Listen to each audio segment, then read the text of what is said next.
Struthof.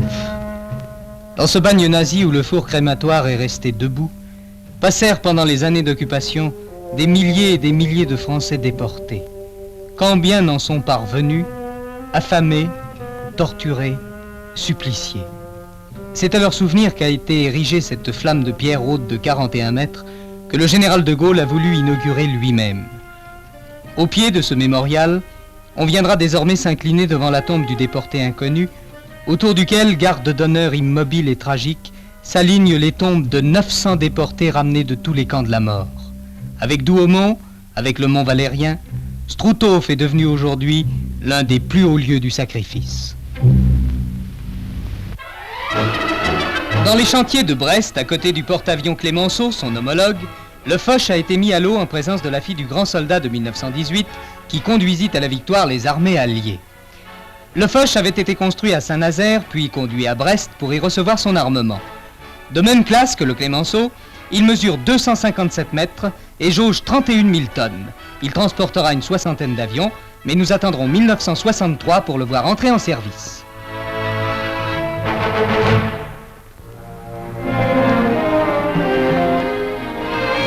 Cet homme de 49 ans règne sur un empire de béton. Sa baguette fait jaillir des cités neuves à un rythme inconnu avant lui. Il est connu aux États-Unis comme en URSS, il s'appelle Raymond Camus. Et il est devenu la providence de milliers d'enfants que la crise du logement voue aux rues sombres et aux taudis. Depuis 10 ans, cet homme en effet révolutionne l'art de bâtir les maisons. Son secret, à la technique séculaire qui a vu des générations de maçons empiler un à un des moellons puis des briques, il a tout simplement eu l'idée de substituer celle des chaînes de montage des usines d'automobiles. Ainsi est née à Montesson la plus puissante en France des usines à maison, car c'est bien d'usines qu'il faut parler. On fabrique ici tous les éléments d'un logement complet. Voici par exemple un ferraillage muni de serpentins de chauffage qui va servir au moulage du plancher d'une pièce. De la même façon sont fabriqués les différents murs de cette pièce et tous ceux du logement, y compris les murs de façade carrelés. Ainsi, de l'usine de Montesson sort un logement par heure en pièces détachées. Murs prêts à recevoir compteurs, réseaux électriques, planchers déjà équipés de leur parquet ou de leur carrelage. Il ne reste plus au tracteur qu'à acheminer ces éléments vers les chantiers. Chantiers qui en vérité mériteraient mieux le nom de chaîne de montage. Ici, les opérations ont été réduites au minimum par le procédé de Raymond Camus. La mise en place par les grues des éléments de murs munis de leurs fenêtres, celle ensuite des planchers plafonds, donne à ces chantiers l'allure de jeux de construction géants. 6 jours suffisent au montage complet d'un étage d'immeuble. Par la suite, les diverses tuyauteries viendront d'elles-mêmes, ou presque, prendre leur place. Comme d'ailleurs tout le réseau des fils électriques, les compteurs et autres équipements. Il en sera de même des plus grosses canalisations, chauffage, écoulement d'eau, vie d'ordures. Pour chaque élément complémentaire, toujours, quelques gestes suffiront à sa mise en place. L'application des méthodes industrielles au bâtiment par sa possibilité de production illimitée peut désormais résoudre ce problème, loger tout le monde. Mais aussi parce qu'elle se passe de spécialistes, elle ouvre un nouveau domaine d'emploi à la main-d'œuvre. C'est sans doute tout cela qui explique qu'aujourd'hui, les usines à maison de Raymond Camus s'édifient aussi bien en URSS qu'au Canada, à Hambourg qu'à Constantine.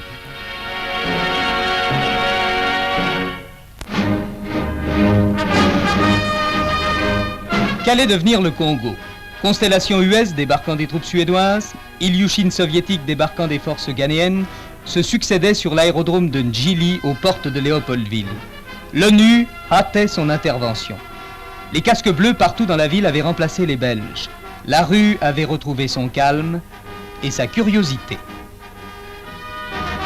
Le problème s'était déplacé. Dans le Katanga, la plus méridionale des provinces congolaises, M. Moïse Tshombe, leader d'un nouveau nationalisme, proclamait l'indépendance du Katanga et hissait à Elisabethville, sa capitale, les toutes neuves couleurs d'une nation à peine née. Nouveau problème qui s'ajoutait au problème d'ensemble, car des îlots tragiques subsistaient. À 300 km de Léopoldville, un commando belge était envoyé pour délivrer 120 colons cernés par les rebelles dans le petit centre de Bunia. Opération rapidement menée qui laissait quelques cadavres et quelques blessés, mais permettait de rapatrier les familles en danger.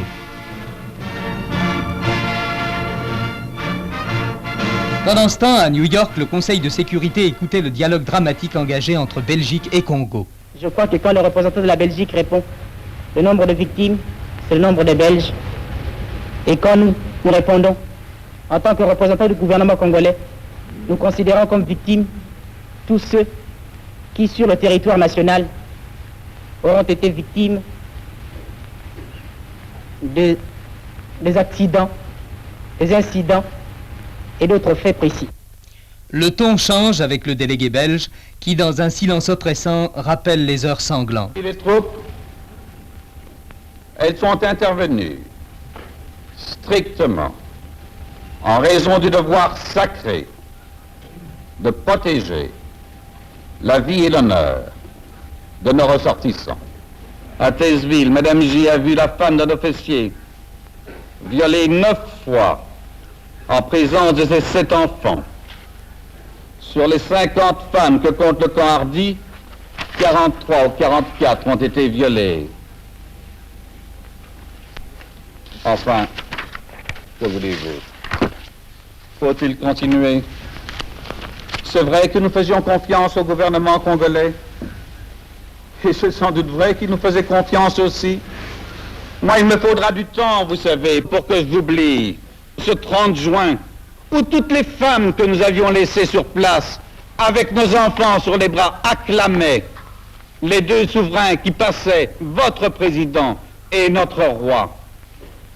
Mais, monsieur Kanza, croyez-vous que si nous avions préparé des complots ou des agressions, nous aurions été de tels traîtres et de tels gens sans honneur? Voilà, voyez-vous, les malheureuses choses qui nous ont séparés. Est-ce pour lui répondre lui-même que de Léopoldville s'envolait pour les États-Unis M. Lumumba, qui venait de signer avec le financier d'Edvillers un accord d'assistance de 2 milliards de dollars. Le point crucial restait le port de Matadi, occupé par les mutins en armes, qui n'acceptaient pas sans difficulté l'arrivée des Marocains du colonel Driss, missionné par l'ONU. Le port offrait à ce moment un spectacle lamentable. Plus de 300 voitures abandonnées par les Belges émigrés en obstruaient les abords. Des pillards de toutes sortes les avaient vidées. Dans les rues, boutiques et magasins offraient le même spectacle affligeant des lendemains de pillage ou de catastrophes. De leur camp de Redjaf, 1 millier de soldats mutinés, armés d'un matériel de guerre important, avaient fait une sorte de cour des miracles, encombrée de trouvailles disparates, fruit de 15 journées de pillage. Cette troupe, dans son désordre et son incurie, allait-elle cependant résister et vendre Matadi au prix du sang? Les Marocains de l'ONU surent éviter l'écueil. Devant une foule curieuse mais sans réaction, ils firent une entrée résolue et presque solennelle. Du même coup, Matadi, ville de 60 000 habitants, fut délivrée à la fois du drame et de la peur. Quelques petits groupes de mutins s'esquivèrent avec leurs armes pour gagner la brousse. Tout le reste céda. Ayant hissé les couleurs de l'ONU, le général Kétani et le colonel Driss réapprirent en 24 heures aux mutins l'ordre et la discipline. Et Redjaf, comme Matadi, a retrouvé son visage.